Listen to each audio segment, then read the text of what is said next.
to the show where we share the stories of the many who intersect with our healthcare system but are rarely heard from.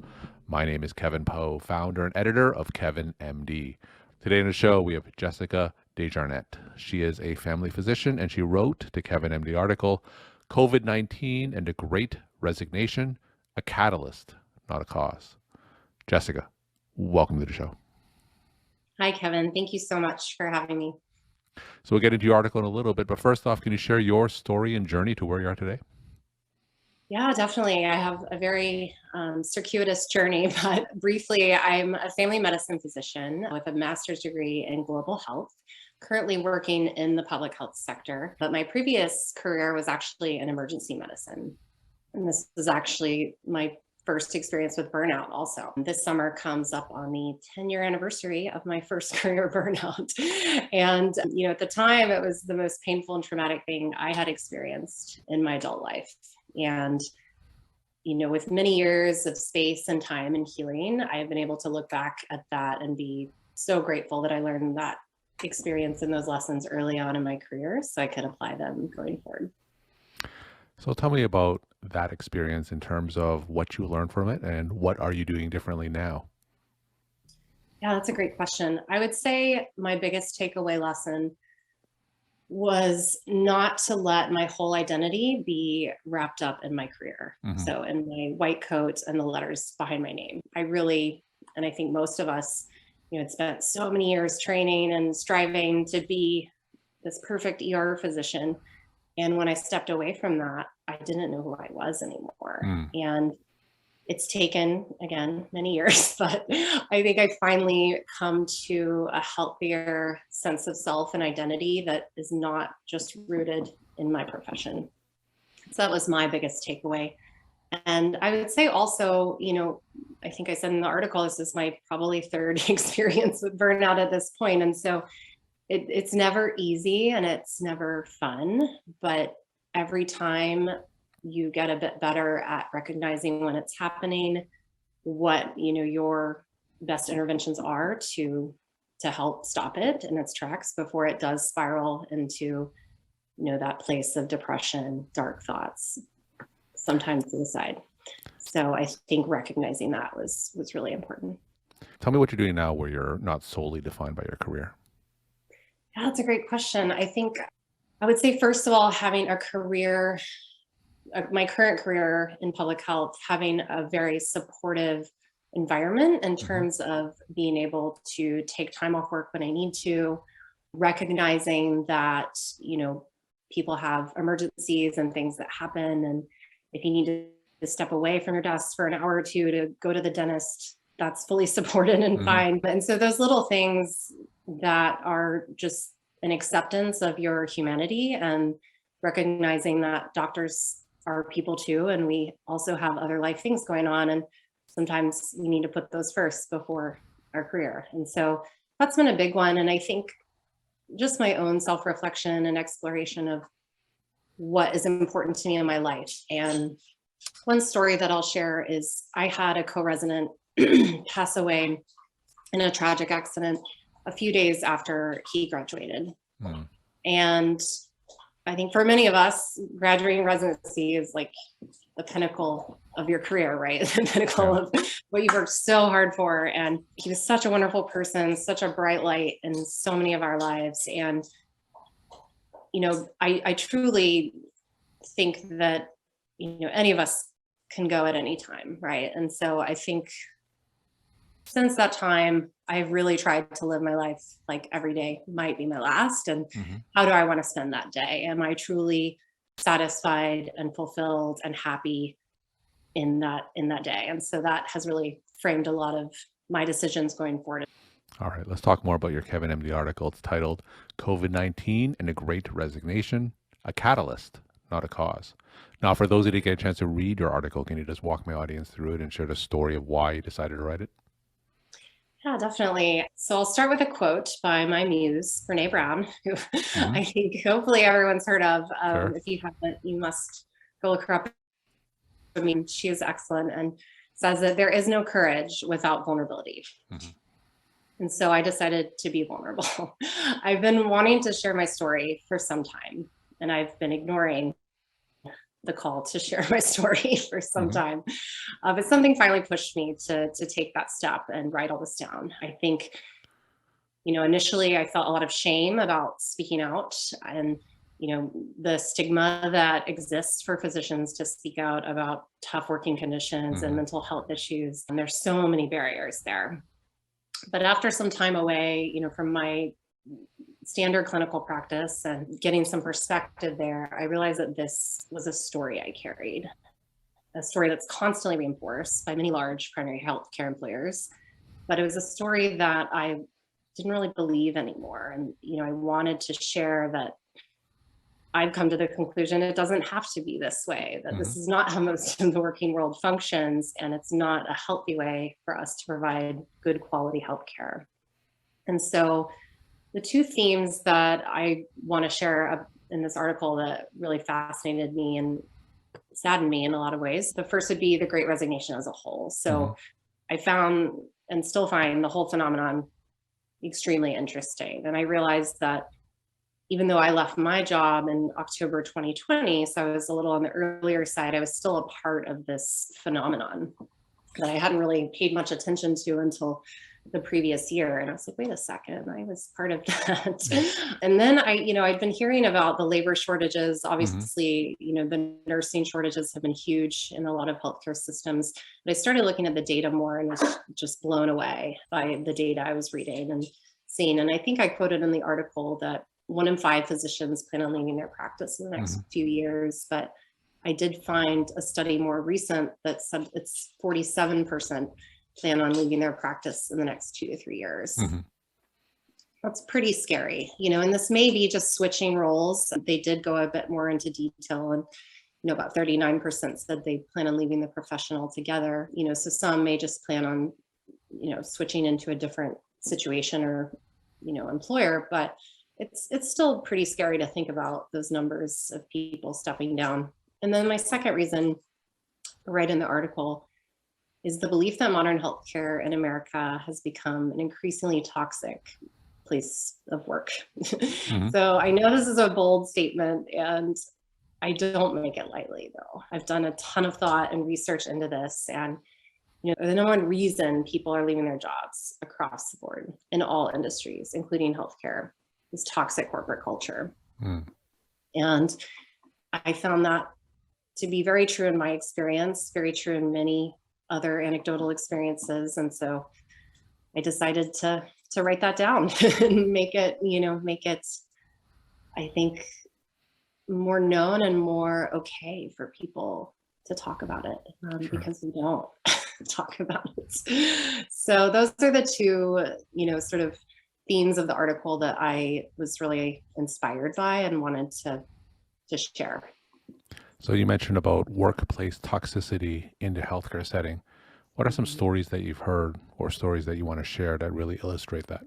The biggest ones that come to mind were the actions and rhetoric of many leaders in healthcare during the COVID-19 pandemic, especially early on.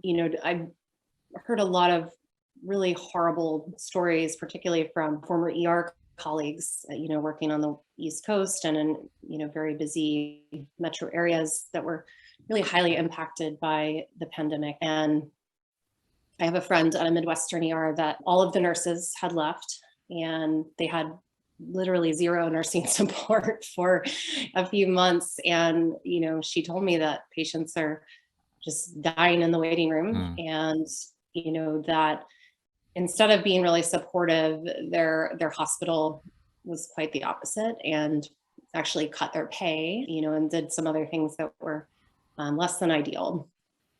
And I would say, just, from my experience, the place where I was working made some decisions that in a normal setting would have been stressful for all of us. And we did complain heavily, but in the middle of a pandemic, it was just not the right thing to do. And despite escalating complaints, it still happened. Hmm. So, without getting into too many details there, but I think there's a real disconnect in a lot of cultures, a lot of healthcare workplace cultures, that between those of us in the trenches, if you will, and those of us in the leadership suite. And Sure. I found that to be apparent the larger the organization is. I do think there are smaller, clinics and hospitals that maybe don't have that as big of an issue, but I do think it's a huge issue in many, many settings. Now, going forward, what are some of your remedies to this situation? I've talked to a lot of physicians on this podcast. They've written one solution they suggest is to have more physicians go into those leadership roles, participate in committees so they could rise up the ranks, so they can change a culture from within. In your view, can this problem be fixed? I do believe it can be fixed. I think it is going to be very messy and very painful, but I'm very optimistic. And the reason I'm optimistic is because this entire system was created by humans. Anything created by humans can be changed by humans. This isn't gravity or Newton's law. This is not written in stone somewhere that the standard of care for primary practice is seeing 20 patients a day. Like, that is something that has happened kind of as a byproduct of a lot of other, policies and I'd say decisions, at a larger level, at a, governmental level. But I do think that it starts with speaking out, with saying, I am drowning. This is not okay. I can't see this many patients every day. I can't have 1,500 patients on my panel.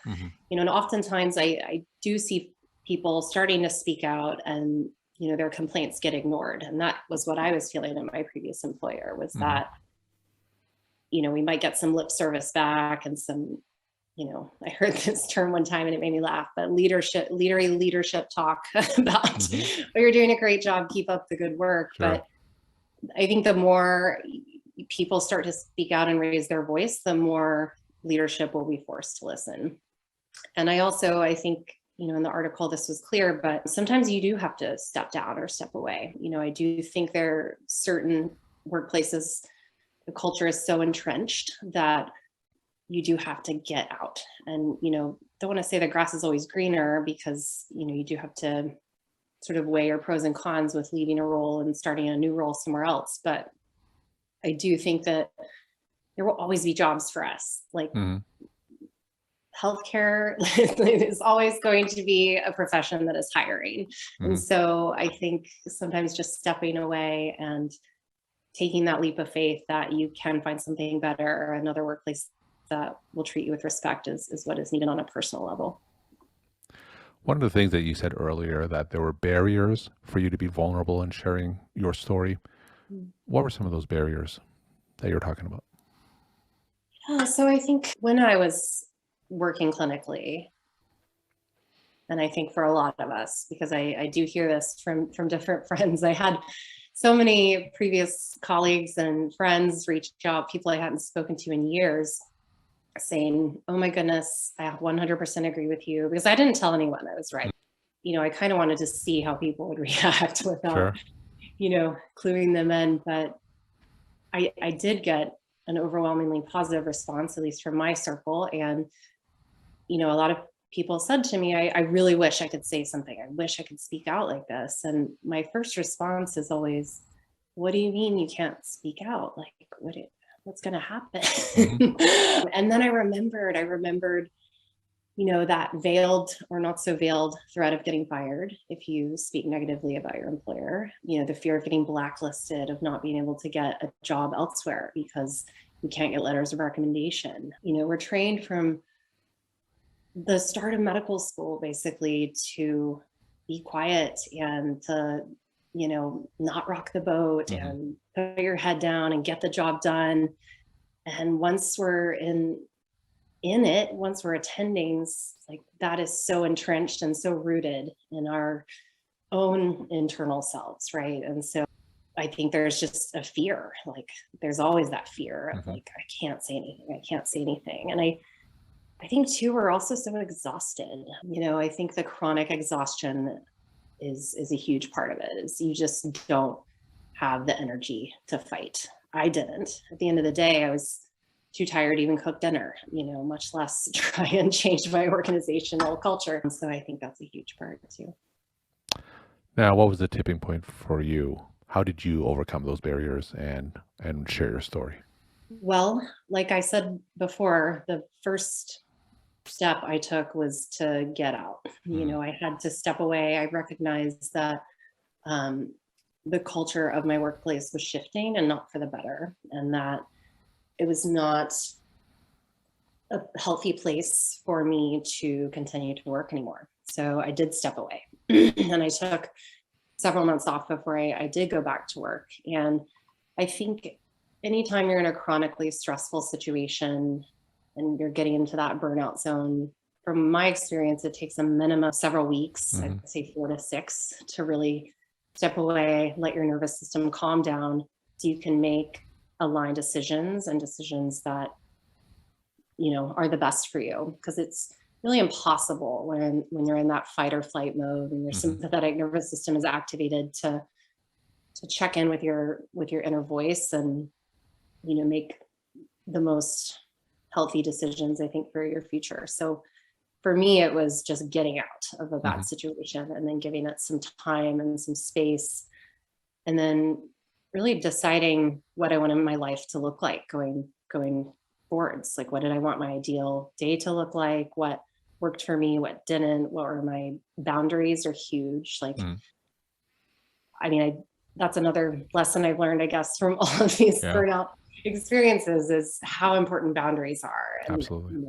communicating those, right? So not just having them, but being able to speak them in a way that feels good to you.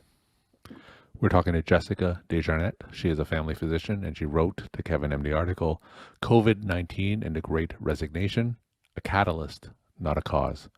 Jessica, what are some of your take home messages that you want to leave with the Kevin MD audience? I have a few. So I'll start with my first one. And I think most important is, it's not you, Hmm. it's the system. No amount of resilience training or 10-minute lunchtime meditations are going to fix the effects of chronic stress from a system that is faulty. This is a foundational problem. It's not an individual clinician problem. And I'm not sure where I heard this, but it has stuck with me and really resonated. That depression is anger turned inwards. That is exactly the experience I had as an ER intern, dealing with trauma and burnout in a place that wasn't supportive. And I've seen this over and over again with so many colleagues and friends that suffer with burnout and depression, but it really started as anger, Hmm. anger towards a system that they felt powerless to change. And that anger has nowhere to go, so it goes inwards. That'd be the first lesson. The second would be, it's okay to take your power back, to advocate for what you need to do your job well. Like I said, I do believe the system can be changed. It's going to be messy and painful, but I do think it's possible. And it starts with communicating what you need to do your job effectively. For me, that was a very simple thing early on, a standing desk. And Hmm. it took 6 months, but I finally got my standing desk. The squeaky wheel gets the grease, I guess. And then again, I've touched on this, but often if you're in a toxic culture, you do have to step away from it. It Hmm. doesn't mean you have to quit medicine forever, but taking a sabbatical, a leave of absence, you know, stepping down from that job and looking for another one, you have to get out of that situation to be able to make good decisions going forward and to give your nervous system a break. Those would be my top lessons. Jessica, thank you so much for sharing your story, time, and insight. And thanks again for being on the show. Thank you, Kevin.